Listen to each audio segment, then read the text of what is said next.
faltan 19 días para las elecciones. 21 de junio de 2026 y nos vamos a segunda vuelta. 14 candidatos inscritos con fórmulas vicepresidenciales en la registraduría.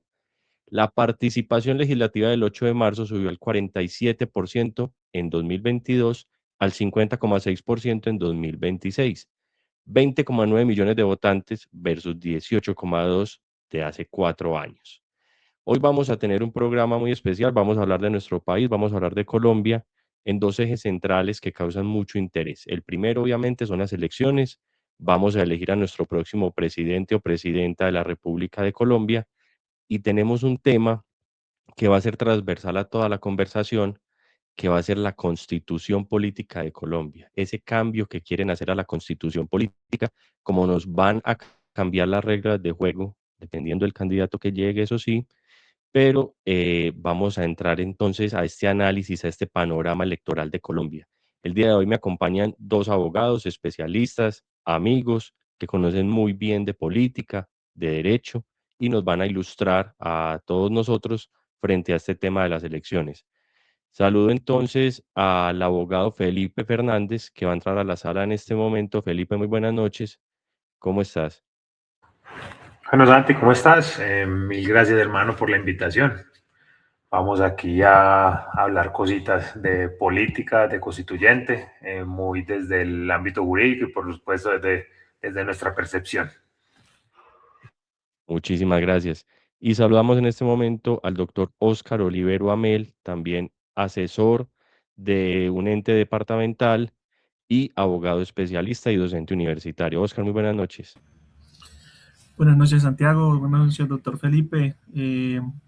Agradecer por la invitación y prestos a poder dar opiniones sobre algo tan importante y tan candente como está haciendo las elecciones y el tema del cambio de la posible cambio de la Constitución. Perfecto, Muchas muchísimas gracias. gracias.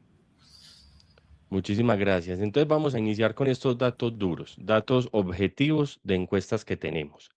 Cepeda, Iván Cepeda encabeza todas las mediciones. El promedio consolidado lo ubica entre el 38 y el 40% de intención de voto en primera vuelta, aunque todas las firmas coinciden que no tendrá fuerza para ganar en primera vuelta. Yo creo que esto es algo casi que indiscutible. Pues cualquier cosa puede pasar. Colombia, el país del Sagrado Corazón y las mariposas amarillas, de todo se puede ver, pero yo creo que nos enfrentamos sí o sí a una segunda vuelta. No creo que tenga ningún candidato la fuerza de iniciar de ganar en primera vuelta.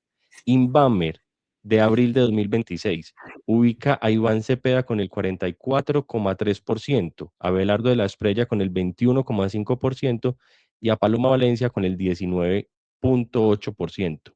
CNS y Cambio, también de abril de 2026, pone a Iván Cepeda con el 37,2%, a De la Espriella con el 20,4% y a Paloma Valencia con el 15,6%. Atlas, Intel y Semana. Ojo, aquí está el cambio. La única encuesta que da como ganador a Abelardo de la Espriella, 31,2%. Paloma Valencia, 29,6%. Iván Cepeda, 24,8%. Es la única firma que invierte todos los resultados. Entonces, tenemos acá varias encuestas. Ya estamos próximos a elecciones. Yo quiero saber de pronto el doctor Oscar cómo lee este escenario de las encuestas, a cuál de pronto considera que puede tener mayor veracidad o que se acerca más a la realidad. Bueno, Santi, yo creo específicamente que eh, cada una de las encuestas tiene una realidad especial frente a los resultados, ¿cierto?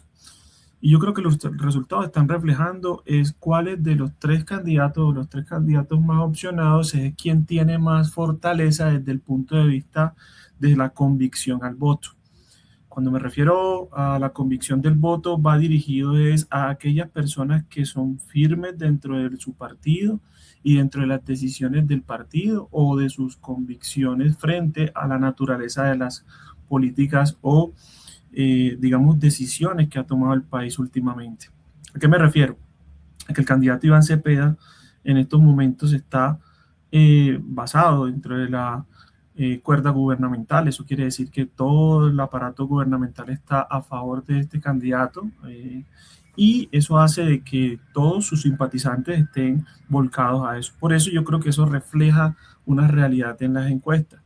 Sin embargo, este tipo de análisis debe hacerse con mucho cuidado porque precisamente por esa seguridad dentro de lo que tiene este candidato y es los partícipes que están seguros en estos momentos para votación de este candidato, hace que de pronto se vea o se desnaturalice qué se piensa por parte de los demás candidatos, esto es la doctora Paloma Valencia y el doctor Abelardo de las Priella, porque realmente son nuevos dentro de este escenario y no tienen configurado, digámoslo así, una especie de elector fijo, llamémoslo de esa manera. Y por eso creo que cada una de las encuestas se establece y creo que acierta de cierta forma en que en primera vuelta el doctor Cepeda tenga esta ventaja. Sin embargo, yo no la doy tan concluyente precisamente por el análisis que trato de intentar hacer, y es que hoy el único fijo frente a la elección y sus electores es el doctor Cepeda, mientras que la doctora Paloma y el doctor Abelardo hoy no tienen o se dividen de cierta forma esa votación, tanto de partido como de opinión como tal. Eso es como más o menos un preámbulo del análisis que hago de los escenarios posibles que establecen las encuestas. Muchísimas gracias. Doctor Felipe, aquí más o menos hablando un poquito de lo mismo que nos decía Oscar, pero te quiero preguntar algo diferente. ¿Por qué Cepeda está liderando en todas las encuestas en primera vuelta, excepto pues en una, pero en segunda cae? ¿Cómo cambia ese panorama que hablaba Oscar de la estructura que tiene y de que se posiciona como, digamos, el candidato del gobierno y que ya es una persona conocida en la política? ¿Cómo cambia ese escenario de primera a segunda vuelta? ¿Por qué es tan favorito en primera y por qué en segunda vuelta no es tan favorito? ¿Por voto castigo, por voto de opinión? Te escuchamos. Bueno, yo creo que Cepeda carga con una base grande de la votación que traía Petro, pero Cepeda es de lejos peor candidato que Petro, ¿cierto? Entonces yo creo que esa base la logra tener, esa base la logra mantener, esa base hoy lo tiene primero en las encuestas. Yo creo y con esa pues voy a fondo y yo creo que Cepeda no era el candidato que Petro quería. En la política pasa eso, creo que Santos tampoco lo quiso Uribe en algún momento, pero las circunstancias lo fueron llevando a eso. Yo coincido en algo con Oscar, y es que hoy, si uno hace una ponderación de todas las encuestas, tiene hoy en la segunda vuelta está fijo Cepeda. Y está fijo porque cuenta con esa base de la izquierda y ese voto duro, o esa base que ellos ya tienen, digamos consolidada, y que sus acciones no deberían estar encaminadas a sostener esa base, sino al otro votante, al otro tipo de ciudadanos que le hacen falta para poder llegar a ser presidente. Entonces, que yo creo que ahí con la misma escogencia de la fórmula vicepresidencial no fue, creo que fueron erráticos, ¿cierto? Incluso lo podemos hablar, el mismo Oviedo, que parecía que le iba a dar tanta fuerza a Paloma, al final también creo que se generaron errores con eso, y al final pienso yo que Abelardo, que si bien es su fórmula vicepresidencial, no le sumaba esos apoyos, ese apoyo político, no iba con votos, al final creo que lo logró traducir mejor. Entonces, al final, Cepeda está ya por la base, eso para mí está claro, y creo que hoy Paloma y Abelardo pues compiten obviamente por ese segundo puesto. Creo que al final se lo va a terminar llevando Abelardo, porque creo que la apuesta de Paloma fue ya pensando en su discurso en segunda vuelta y Abelardo fue a fondo, y yo creo que la consigna, la campaña de Abelardo fue: vamos primero a ganar la primera batalla, que es primera vuelta, y en la segunda ya miraremos qué hacer. Y creo que Paloma fue muy garantista en ese, y desde la campaña de Paloma fueron, digamos, garantistas no en su discurso, sino, digamos, fueron un poquito sobrados, creían que estaba garantizado ya porque después de la consulta venían con mucha fuerza y al final se quedó en un techo ahí. Entonces era muy charro en las encuestas porque lo que subía uno se lo iba ganando el otro e iban así, pero si uno pondera todas las encuestas, pues definitivamente pareciera que por encuestas, por datos objetivos, sería Abelardo el que estaría ahí en segunda vuelta.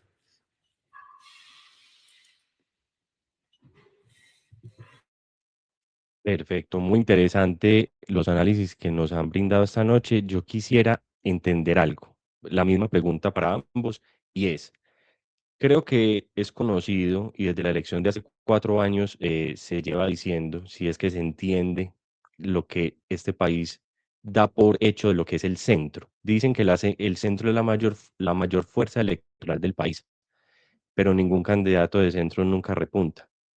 No sé si es un tema de polarización o puede ser un tema de voto castigo que siempre gana antes que la ideología, pero en estas elecciones sí que está desinflado. Yo me acuerdo cuando ganó Iván Duque, que básicamente Fajardo perdió por no tomarse una cerveza con Humberto de la Calle. Le faltaron esos votos para ganarle a Petro y montarse a segunda vuelta, y en esa segunda vuelta seguramente Fajardo le hubiera ganado a Iván Duque. En esta elección, no sé si es porque venimos de un gobierno de izquierda, no sé si es por la concepción misma de la realidad política del país, pero en este momento el centro está completamente desinflado. Dicen que están intentando los candidatos coger ese centro. Entonces el centro se desmaterializó, Cepeda está buscando votos en el centro, Abelardo no tanto, Paloma está buscando muchos votos en el centro, ahí está también esa fórmula con Oviedo. Yo creo que es un factor importante de analizar, y es que en esta elección presidencial el centro no pinta nada. Tenemos a Fajardo y a Claudia López como mayores exponentes del centro, pero ninguno suma ni el 6% en las encuestas, o sea, ni los dos sumados llegan al 6%. O sea, no vamos a tener al centro en segunda vuelta, eso está claro. Pero ¿a qué se debe ese factor? ¿Qué cambió de hace 8 años, de hace 4 años a hoy, que el centro sigue siendo en teoría la fuerza electoral más grande del país, pero nunca va a ganar una elección? ¿Cómo se ve ese fenómeno? ¿Cómo lo leen? Comienzo por Oscar.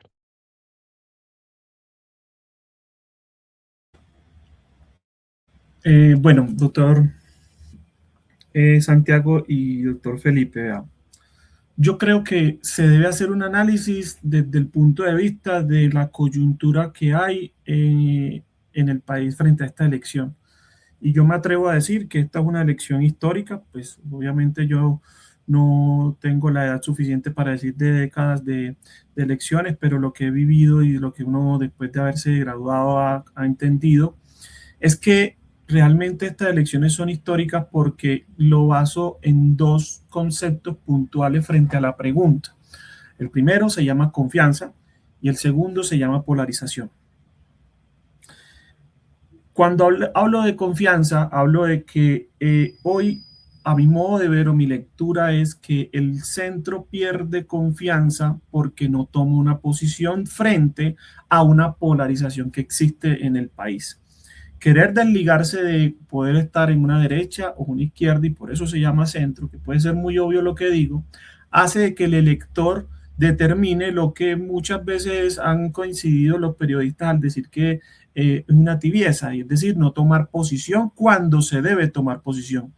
Con esto no quiero decir de que se está obligando al elector a que tome una posición, sino que todos aquellos que están votando pasan a un punto de poder determinar que debe votar o por uno o por otro. Por eso hablo de la confianza.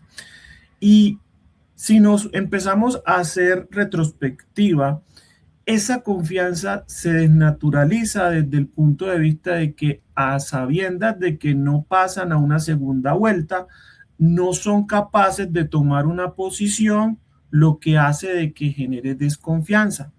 Eso sucedió con el famoso evento con el doctor Fajardo, cuando dejó libre a sus votantes frente a una coyuntura de la votación anterior, viendo irse a ver ballenas, que pues, a todo su derecho, pero eso también se traduce en esa falta de confianza frente a aquel elector que busca es que su líder pueda determinar una posición clara frente al país, con un agravante.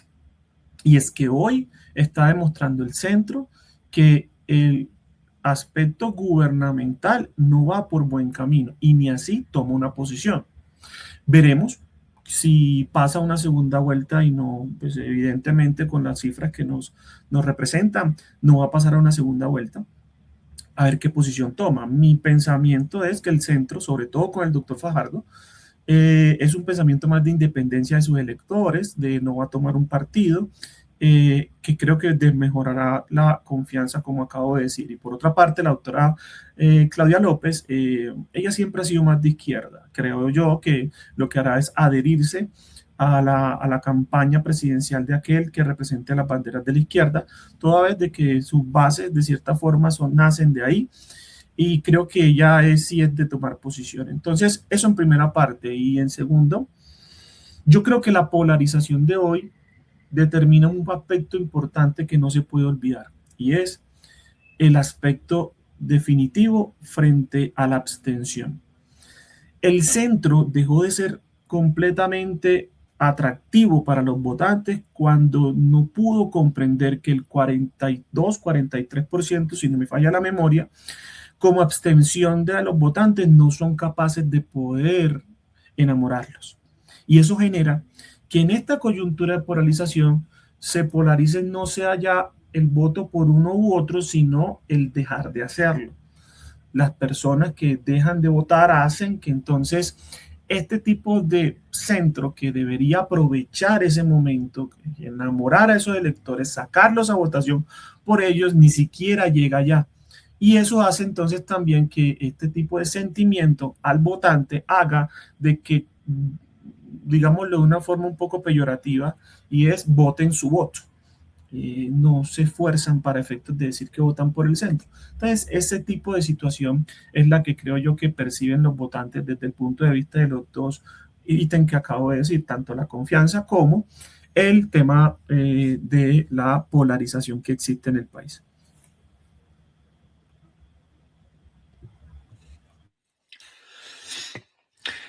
Bueno, Santi, yo creo que... Gracias. Ok, Sí, Santi, dale, claro. y Oscar, no, yo estoy de acuerdo en muchos temas con Oscar, pero yo creo que el centro sí no es la fuerza política más grande que tiene este país. Yo creo que las legislativas, si bien hay que diferenciar las elecciones legislativas de las elecciones presidenciales, las legislativas nos dicen que los que polarizan, digamos que son los que ganan, son al final los que se llevan los votos, los que generan esa rabia, los que generan esas emociones. Uno al final no vota, o las personas al final no votan por las ideas de un candidato, sino que por lo que les parezca que es un candidato. Entonces, yo creo que como tal, el centro no es la fuerza política más grande que tiene este país, pero sí es la que tiene el plus de poner presidente una vez se hayan comido esas campañas, todos los votos que tiene cada uno dentro de su base. Aquí encasillamos, digamos, hoy el pacto histórico en la izquierda, encasillamos al centro democrático en la derecha.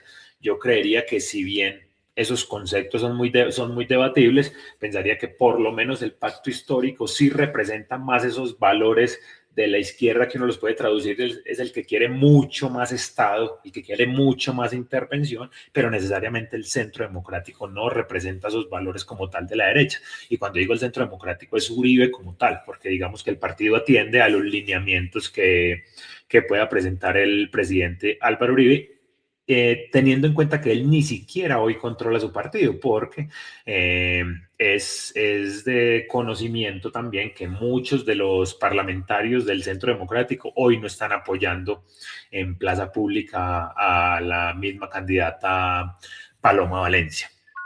Entonces yo creo que ese sí fue un gran error de los que quisieron tomarse ese voto de centro, es decir, los que no lograron con los polos, y yo creo que eso se representa hoy en dos candidatos, en Fajardo y en Claudia López. Fajardo se tomó el ultracentro como tal, por no tener una postura clara, que al final puede ser hasta lo que más le convenga al país, pero se quedó sin polarizar, se quedó sin generar ese sentimiento, esa emoción en los votantes, y ahí se quedó en un pequeño porcentaje, respetado por los electores, respetado por los candidatos, pero al final no va a traer los votos. Y yo creo que Claudia López, más allá de ser de izquierda o ser de derecha, Claudia López hoy tiene unos votos de centro. Ella se hizo conocer a partir de sus políticas atacando a Álvaro Uribe. Entonces, como atacaba a Álvaro Uribe, entonces decían que era de izquierda, pero una vez llega ya a situaciones donde tiene poder, pues va navegando según lo que vaya pidiendo el escenario político como tal. Entonces, yo creo que eso definitivamente el centro es el que va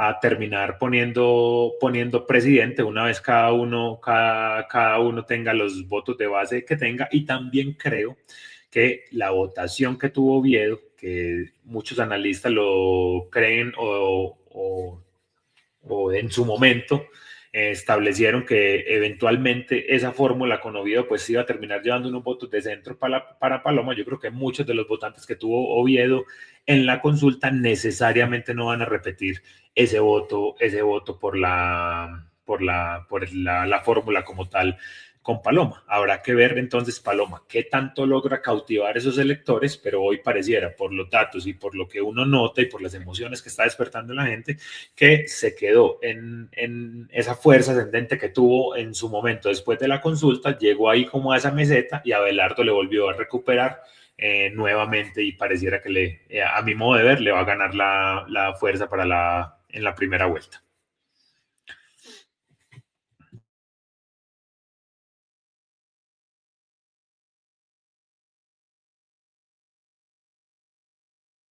Aportarle al país. ¿Qué significa esto? ¿Quién es la persona que va a gobernar? ¿Sí?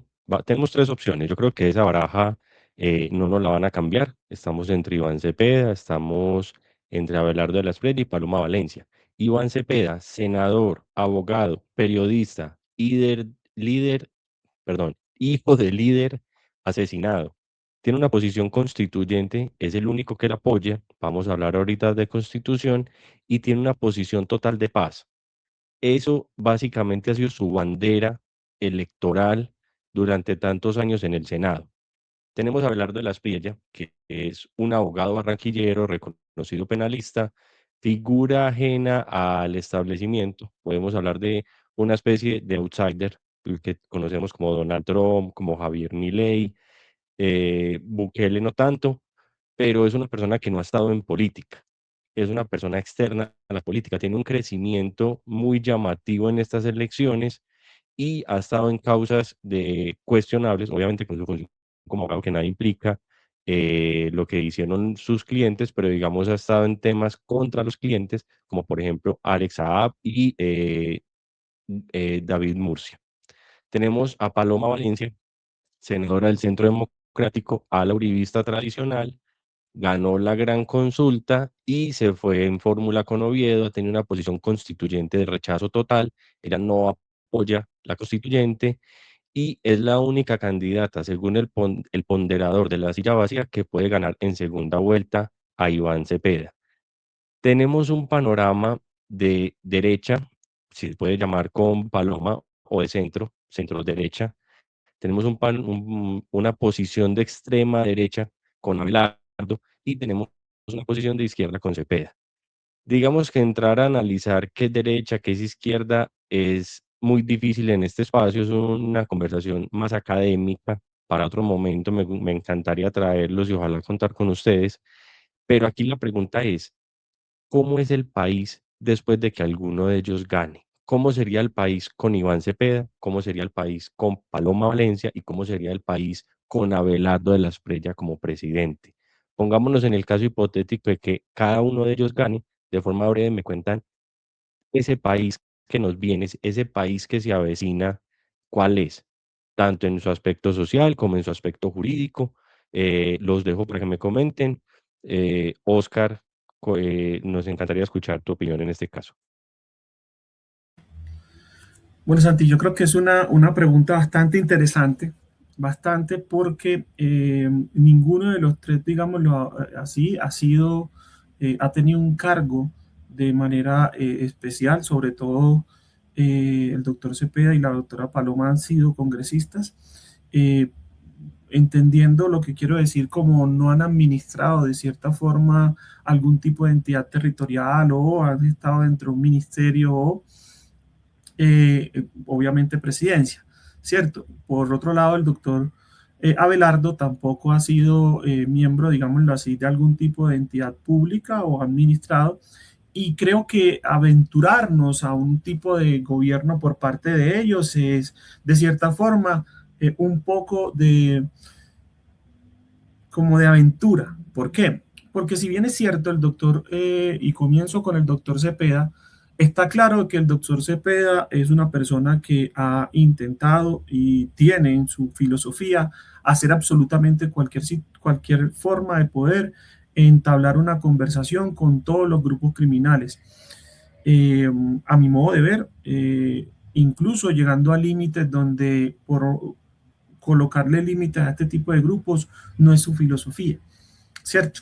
Por eso creo yo también que lo ha dicho en varias entrevistas, y es que su forma de gobierno es no hablar mal de la paz en ningún momento, de las decisiones que se tomen, de los efectos que se estén realizando. Entonces vamos a entender que hay un gobierno que se va a volcar completamente a lo que es tratar de conseguir la paz por intermedio de las conversaciones con los grupos alzados en armas, y considero que esa va a ser su bandera principal, y por tanto todas las aristas o todas las entidades del Estado van a volcarse a esa situación.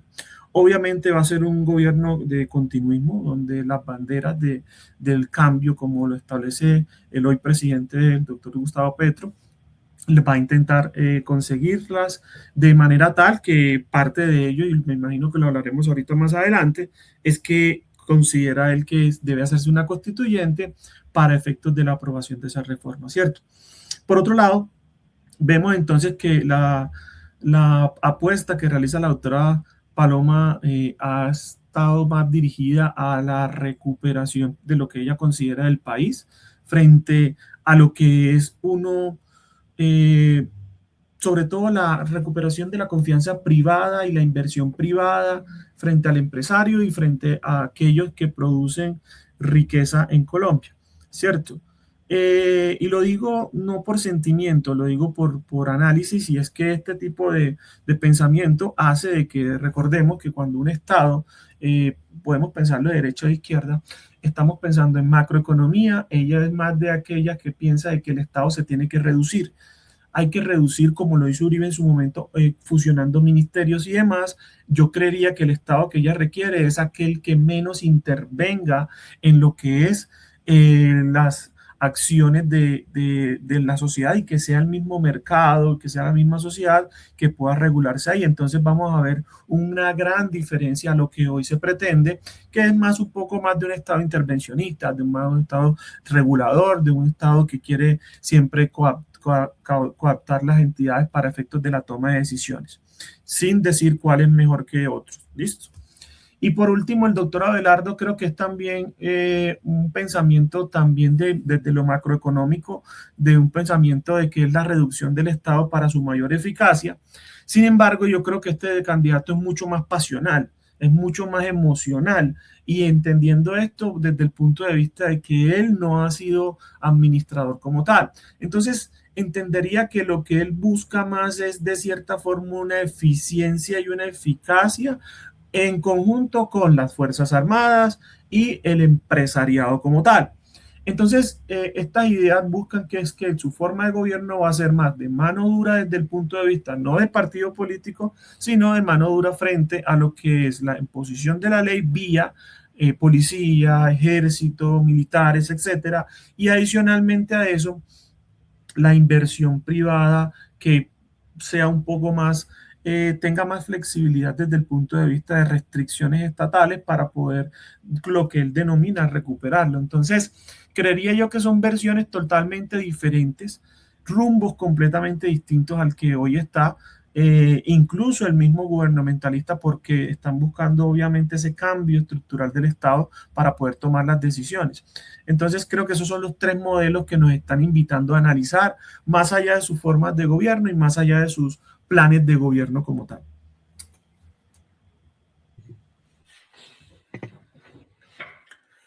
Bueno, Santi, yo creo que uno eso lo podría explicar respecto de cómo sería el gobierno de cada uno de esos candidatos o cómo sería el escenario hipotético del gobierno de cada uno de estos candidatos y lo podría explicar en cómo sería la intervención del Estado en la vida en la vida de los ciudadanos.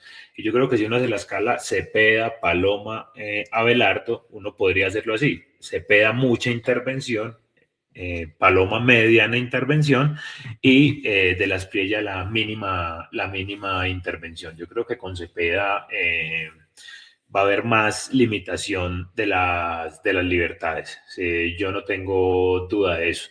Y en ese orden, mientras más se meta el Estado en todas las actividades propias de los ciudadanos, como creería yo que pasa con Cepeda, pues menos se van a desarrollar las libertades propias de cada uno y eso genera al final menor dinámica económica y creo que sería muy grave en ese sentido.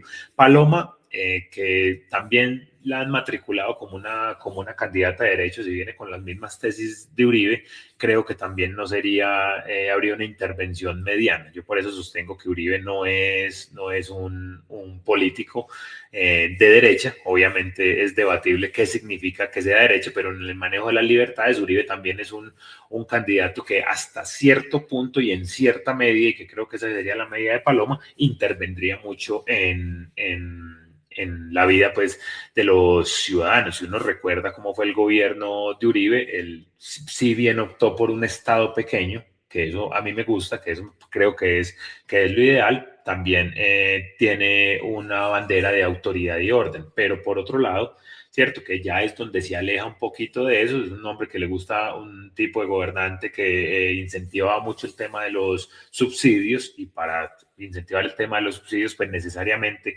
tiene que haber un recaudo importante de impuestos y eso es intervención directa sobre los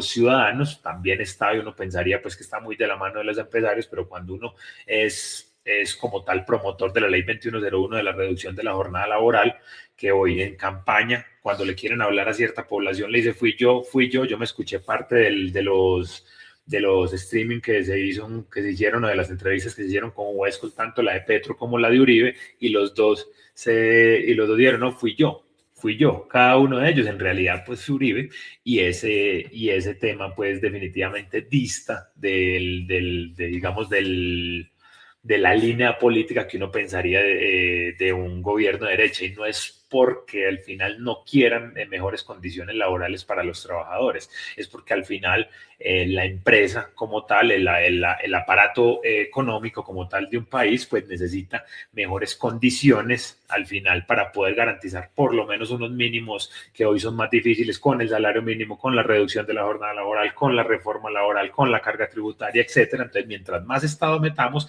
más difícil va a ser esa generación de empleo que al final es muy importante en las condiciones de un país. Entonces yo creo que ahí va a estar Paloma. Lo del SOAT es otra cosa, ¿cierto? Lo del SOAT con las motocicletas, eso lo vamos a tener que terminar pagando nosotros, si eso llega a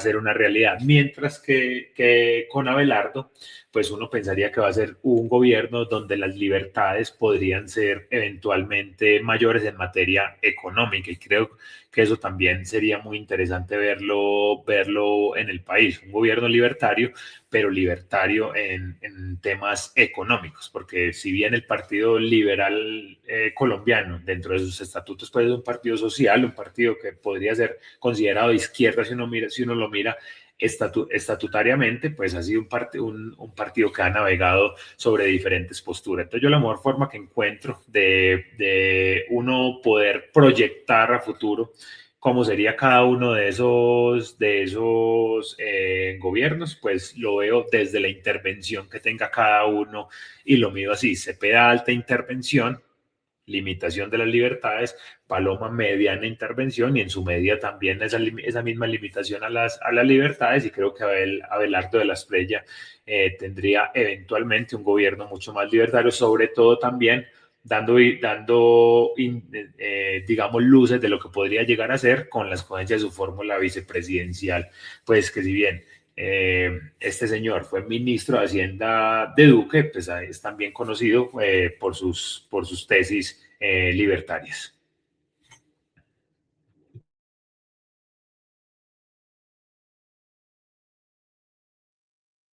Vamos a cambiar de bloque, vamos a entrar ya a la Constitución. Esto va a ir ligado a todo el tema electoral porque eso va a mover toda la cosa política, como se dice aquí en Colombia. ¿Qué es la Constitución política para las personas que nos escuchan y no lo tienen tan claro? Todo el mundo ha escuchado hablar de la Constitución, sea ingeniero, sea médico, no tenga una profesión, un título profesional. Desde chiquitos hemos escuchado la Constitución política, pero ¿qué es la Constitución política? Pues la Constitución política no es otra cosa más que el acuerdo de todos y cada uno de los ciudadanos que viven en un territorio. Son las reglas de juego que los mismos ciudadanos nos imponemos por el hecho de vivir en un territorio. Y por eso es la Carta Magna, la Carta Máxima. Ningún político ni ningún órgano del Estado está por encima de la ciudadanía. Eso es lo que pretenden cambiar o modificar en esta oportunidad. Entonces, tenemos que esa carta esencial donde cada uno de los ciudadanos dice cómo quiere vivir dentro de su país, que es la Constitución política, está siendo un eje electoral, pero qué tan realista es, qué tanto impacto puede llegar a tener en Colombia si efectivamente se logra ese cambio y cuáles serían los cambios. Entonces, es importante acotar que el 1 de mayo, véase la fecha, 1 de mayo, Petro oficializó la idea de impulsar una Asamblea Nacional Constituyente, hizo un llamado a la ciudadanía, obviamente porque estamos en época política, para la recolección de firmas. Petro aclaró que no quiere reemplazarla. Él siempre ha dicho que ha sido un abanderado de la Constitución Política del 91, dice, no con tanta razón, que eso fue un proyecto casi que de él, que él fue uno de los mayores impulsores de esta Constitución y dice, yo lo que quiero es invitar a Colombia, no es a cambiar la Constitución del 91. En general, casi toda esa Constitución es democrática y favorable a una Colombia mejor. Si leemos la Constitución política de Colombia, básicamente vivimos en un país de ángeles y Colombia no tiene problemas. O sea, esto sería el país más maravilloso del mundo, donde la Constitución política de Colombia se aplicara a todos los ciudadanos. Pero es la que tenemos y es una Constitución bien confeccionada en cuanto a derechos de las personas, pero la vamos a cambiar, o al menos en el lenguaje político se está diciendo que la vamos a cambiar. Ahora, una cosa es querer cambiar la Constitución y otra cosa es efectivamente hacerlo. Yo les quiero preguntar en este caso, ¿cuál es el mecanismo constitucional que habilitaría la convocatoria de una constituyente hoy en Colombia? ¿Y cuál es ese debate que hay entre el constituyente primario y el derivado? Hablemos un poquito de constitución. ¿Cómo se cambia una constitución? Oscar, por favor, indícale a la audiencia. Bueno, si entiendo la pregunta es, digámoslo, de forma práctica, ¿cuáles son los pasos para cambiar la Constitución? En estos momentos es que en Colombia hay lo denominado que es el acto legislativo. El acto legislativo es la forma en cómo se puede modificar la Constitución y que como modificación de la misma tiene unos requisitos bastante complejos, o más que complejos, es unos requisitos mucho mayores a los que hoy se requieren para poder expedir una ley, ¿cierto? Y se necesitan entonces una definición de mayorías en el Congreso, una definición obviamente, de análisis constitucional por parte de la Corte Constitucional y asimismo también establece unos requisitos eh, puntuales frente a lo que es el tema de poder saber cuál es la necesidad de la misma. Ahora, yo frente al tema de lo que es el constituyente primario y el constituyente derivado, aquí es donde ya no nos podemos desligar desde el conocimiento político. ¿Por qué? Porque no sé si ahondaremos un poquito ahorita en el tema, pero lo dejo como en la palestra y es simplemente es que depende de la configuración que existe en la representación de este constituyente primario, es decir, del ciudadano, frente a este constituyente derivado, que es el que nos representan en los congresos de la República, por ejemplo, es establecer qué tan viable o qué tan oportuno es en la modificación de una constitución. Y creo que en estos momentos es supremamente importante hacernos esta pregunta porque todos los presidentes han intentado cambiar la constitución. Hasta hace unos días vi una infografía muy interesante donde decían desde 1993 hasta la fecha llevamos aproximadamente 64 modificaciones a la Constitución, de las cuales los dos presidentes que fueron los que más duraron en los cargos, es decir, el doctor Uribe y el doctor Santos, fueron los que uno llegó al 19, si no estoy mal, actos legislativos y otro aproximadamente en 17. Entonces, creo que lo primero que hay que entender es que la Constitución en Colombia se ha cambiado. Eso es cierto desde 1993, pero también es cierto que la Constitución de 1993, si bien es cierto, es muy bondadosa, como en la gran mayoría de países, debe ser dinámica, debe estar acorde a las realidades de la sociedad. Y yo siempre coloco un ejemplo y es la definición de derechos fundamentales. Si ustedes bien se acuerdan, cuando el derecho a la salud era un derecho no fundamental, pero lo tendríamos que atar al derecho de la vida para poder exigir su acción constitucional, como lo es la acción de tutela. Tuvimos que hacer un cambio en la Constitución para poder decir, venga, no, que la salud debe ser un derecho fundamental. Y ese cambio era necesario porque la realidad del país estaba demostrando de que la gran mayoría de colombianos estaban muriendo sin la atención de salud adecuada.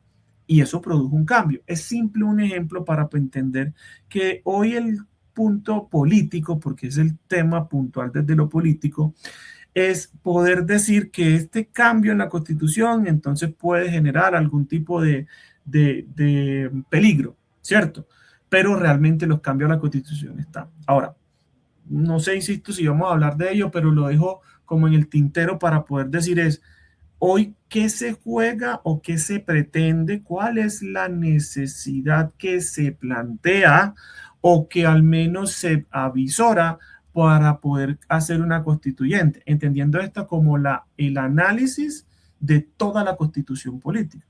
Entonces, yo termino con una pregunta y es, lo que se busca es actualizar, modernizar la constitución sobre los derechos, sobre las obligaciones, sobre el futuro del Estado, o lo que se quiere es establecer una hoja de ruta para que el pensamiento político de un presidente de turno, llámese quien se llame, tome las decisiones de una manera más sencilla y eso configure absolutamente lo que es el Estado como tal. Entonces creo que ahí para mí, mi forma de ver es que es muy importante que se entienda que hoy no se está pensando en la modificación por intermedio de un acto legislativo de la Constitución, sino que lo que se busca, a mi modo de ver, es el cambio de estructura del Estado y que algunos cambios que se han querido ocultar, a mi modo de ver, son cambios que sí van a la estructura del Estado y cambiarían la forma del Estado. Entonces eso puede ser para aquellos que lo defienden, novedoso; para aquellos que no defienden esos cambios, peligroso. Y es ahí donde el elector tiene que ser muy cuidadoso frente a lo que se pretende con esta constituyente.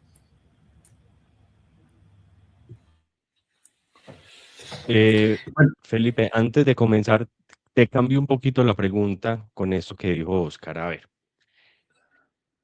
un dato clave. La Constitución refleja la actualidad y el contexto de cada país en una época determinada. No es lo mismo la Colombia de hace 50 años que la Colombia de hoy. No es lo mismo la Colombia de hace 100 años que la Colombia de hace 50 años. La Constitución, al igual que la sociedad, debe ser dinámica, debe representar esos ideales y esa forma en la que las personas conciben el país.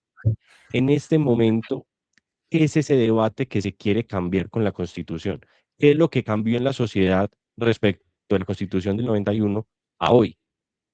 ¿por qué se pretende cambiar ahora? O no es que se pretenda nada en específico, sino que es un impulso político para alguno de los candidatos y se enmarca en ese contexto electoral simplemente, no en cambiar las reglas de juego esenciales de una sociedad, sino en una cuestión netamente política. O si hay algo detrás que hay que cambiar, ¿cuál de esas, digamos, vertientes busca más el cambio?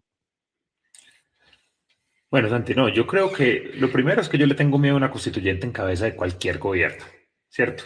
Porque todos los gobiernos pues tratarán de hacer una constitución a su medida y cuando uno tiene el poder, pues la medida será la que le garantice mantenerse en el poder. Nadie quiere soltar el poder. Cierto, eso es muy complejo. Y siempre, y aquí yo creo que se hizo bien, inclusive lo de Santos fue un poco cómico porque si bien él eliminó la reelección, pero una vez ya había sido reelecto, pero ya ustedes saben en la reelección de Uribe y en la reelección de Santos que eso es prácticamente un cheque en blanco para poderse reelegir. Y yo creo que Petro está haciendo lo mismo, pero en cuerpo ajeno. Pero creo también que la constituyente como tal hoy es una estrategia de Petro y es una estrategia del pacto histórico porque al no tener un buen candidato como es Cepeda y un buen candidato desde lo político, desde lo discursivo, desde lo emocional, que no es una persona que directamente conecte con la gente y que esté y que tenga todo ese, ellos tienen una votación dura que pueden tener a cualquier candidato. No sé, en la segunda vuelta nos vamos a dar cuenta si logra o no al final llevarse ese plus del centro, pero creo que hoy Petro le está ayudando porque está radicalizando su lenguaje en época electoral como tal, pero sin embargo así cumplan con todos los trámites, va a ser muy difícil que si es por las vías legales que establece la ley, pueda sacar esa constituyente adelante. Ahora, yo entiendo que la constitución también tenga que ser flexible porque atiende a las necesidades y a los intereses que haya también en un momento. Sin embargo, como lo decía Oscar, ahí está el acto legislativo, ¿cierto? Que tiene que tienen este trámite pues doble en las diferentes cámaras y donde está establecido en la misma constitución cómo se modifican. Cuando ellos están hablando de una Asamblea Nacional Constituyente, lo que intentan cambiar es el sistema como tal, ese discurso de Petro de que solamente requiere cambiar dos cosas y que quiere simplemente aumentar en dos capítulos esa constitución, pues cuando uno dice eso, uno no necesita una Asamblea Nacional Constituyente, sino que el discurso lo puede todo en ese momento. Yo lo que pienso es que el presidente Petro hoy simplemente, yo pienso que los políticos en el discurso, en redes sociales, hacen discursos pavos porque yo creo que es lo más lucrativo para ellos. Al final lo que más rédito les da. En la constituyente materialmente creo que da susto en cualquier gobierno, como vuelvo y lo repito, no creo que salga avante, ¿cierto? Porque necesitan el 5% de las firmas que representaría un montón de firmas, pues muy posible que las logren, luego los tienen que aprobar el Congreso y el Congreso tiene que votar, sí, luego lo tienen que llevar a las urnas y en esas urnas pues tendrían que tener un tercio de la votación del censo, que al día de hoy serían alrededor de 13 millones de votos. Para mí creo que sería muy, muy, muy complejo que lo logren, ¿cierto? Porque igual van a tener un montón de millones de votos, ¿cierto? Pero no van a alcanzar a tener ese umbral necesario para poder que eso sea una realidad. No está claro qué es lo que pretenden con esa reforma, simplemente es un discurso vago hoy el que tienen con esas dos reformas, lo que no alcanzó a pasar por el Congreso y lo que tiene que ver con el tema de la corrupción,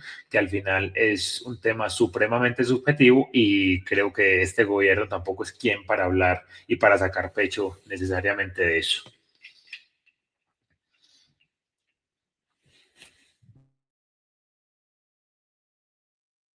Muchísimas gracias a ambos. Quiero finalizar este especial de elecciones y constitución en Colombia con una pregunta, la misma para ambos. ¿Qué hizo bien, qué hizo mal y qué país deja Gustavo Petro? Y si quieres, se la juegan y me dicen quién va a ser el próximo presidente de Colombia. Arrancamos con quién quiere hablar. No, Primero, bueno, la pregunta es arranquemos qué con hizo Felipe. bien. qué hizo mal Petro y quién va a ser el presidente de Colombia? ¿Y qué país deja? Bueno, pues Petro, ¿qué hizo bien? Pues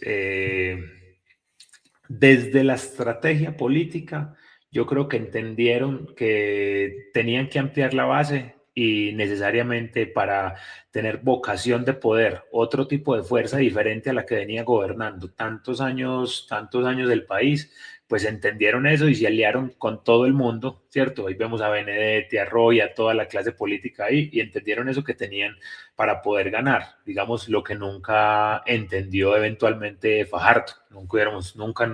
Seguramente nunca nos vamos a dar cuenta cómo podría ser un gobierno incluso parecido al de Fajardo. Entonces, desde lo político, desde la estrategia, para tener vocación de poder, digamos que eso lo hizo bien. Dentro de las acciones administrativas como tal, yo creo que en Petro genuinamente hay él quiere realmente ayudarle a cierto grupo poblacional. Lo que pasa es que no le importa de qué forma. Y yo creo que si bien la intención como tal está bien, la forma nunca lo va a llevar a que eso sea sostenible en el tiempo. Yo retomo lo que decías de la Constitución, puede ser la mejor Constitución del mundo, no sé si puede ser, pero eso vale mucha plata. Entonces yo creo que esa Constitución, mejorarla en garantías, hoy si bien se puede y el papel lo puede sostener, necesariamente en la práctica va a ser imposible porque eso vale muchos recursos y Colombia no tiene con qué hacerlo. Entonces, definitivamente, Petro hizo muchos bandazos en este gobierno. Yo creo que nunca realmente no le salió media al final porque lo único que pudo hacer que tuvo impacto en los ciudadanos, como esos aumentos tan grandes del salario mínimo, pues al final lo hacía porque era por decreto, ¿cierto? Pero nunca realmente una persona que en principio se creía que llegaba a unir el país, realmente lo polarizó y creo que ya lo entendió nuevamente desde lo político y está otra vez en esa línea. ¿Qué hizo mal? Yo creo que hubo mucha gente que votó por Petro con mucha ilusión, que ya no tiene una afiliación política clara, que estaba cansado de las clases políticas tradicionales y que esperaban realmente un cambio en ese gobierno y yo creo que los defraudó.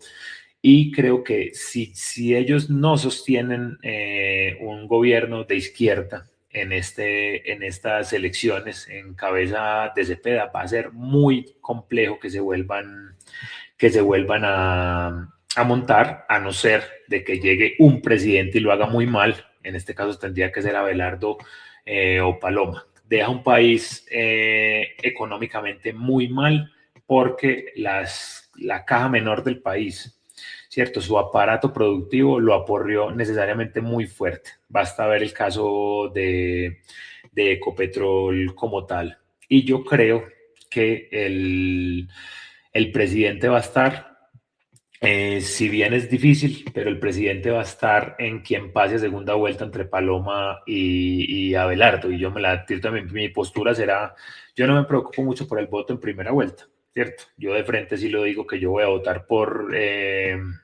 el que tenga la vocación de ganarle a Cepeda, pero será un debate que lo haga en segunda vuelta. Lo que sí es que voy a votar para diluir un poquito esa cantidad y que no vaya a ganar Cepeda en primera vuelta y en segunda vuelta por cualquiera de los dos que llegue. Pero como veo las cosas, si pasa Abelardo a segunda vuelta, si bien entiendo que tiene más posibilidades Paloma, porque lograría captar eventualmente más votación del centro, estando de las Priella en la segunda vuelta, eventualmente creo que podría ser el presidente de Colombia.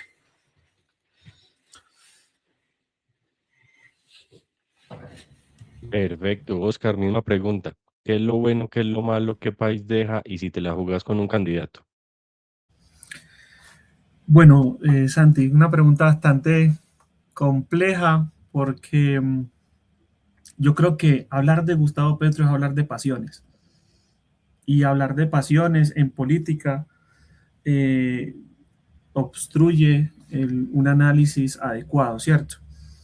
Yo creo que Gustavo Petro lo que hizo de cierta forma, o lo que vendió desde su inicio, fue un cambio en el cual las personas creyeron y creyeron de tal forma de que hicieron todo su esfuerzo para que él llegara a donde estuviera, más allá de lo que había participado en las otras elecciones y no había alcanzado, ¿cierto?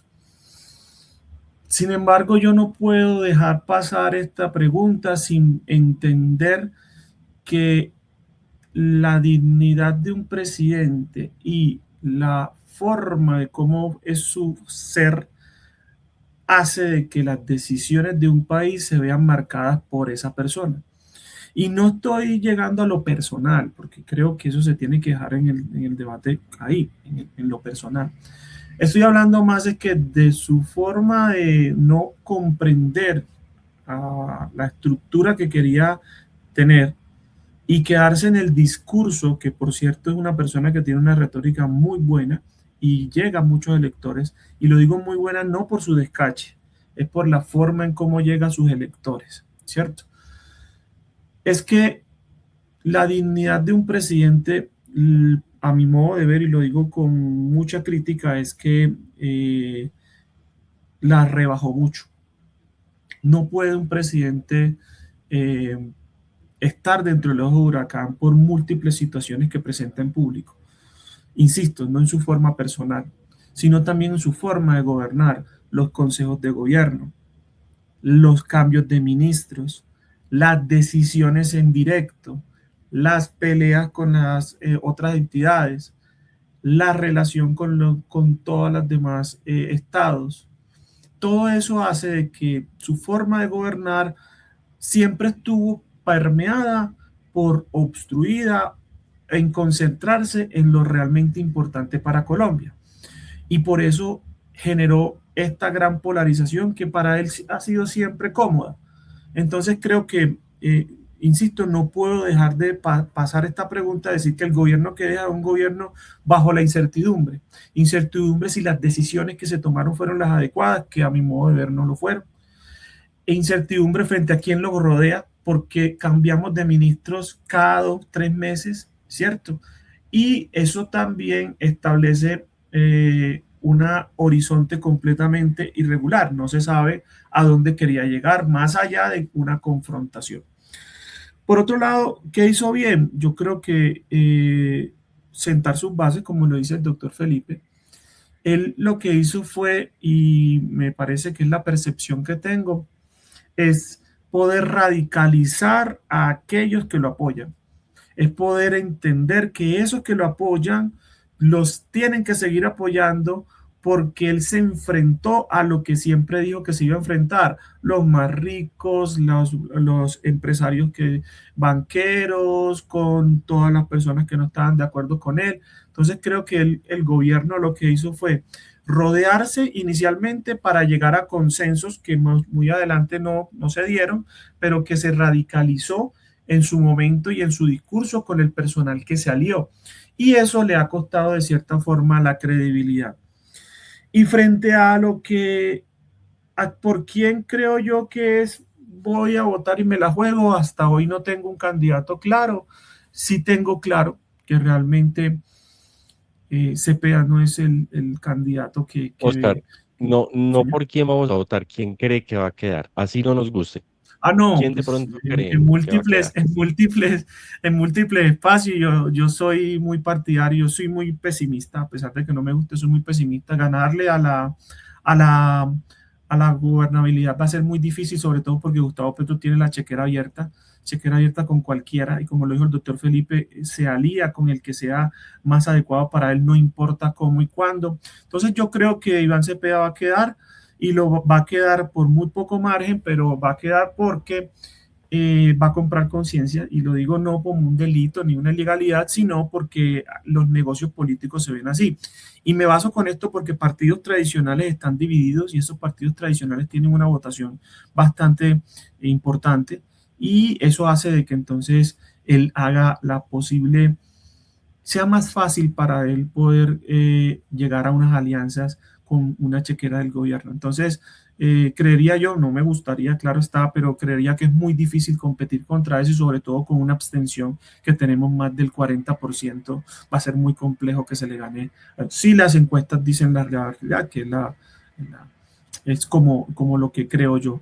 Me gustaría que ganara el doctor Abelardo, estoy de acuerdo, porque evita un poco la polarización, pero va a ser muy complicado ganarle al doctor Cepeda.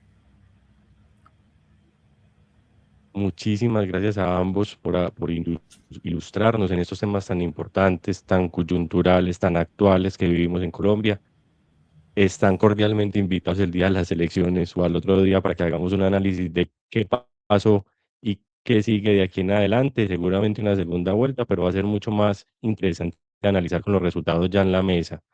A todos, muchísimas gracias por acompañarnos. Nos vemos en una próxima entrega y feliz noche. Muchas gracias, doctor Santiago. Felipe.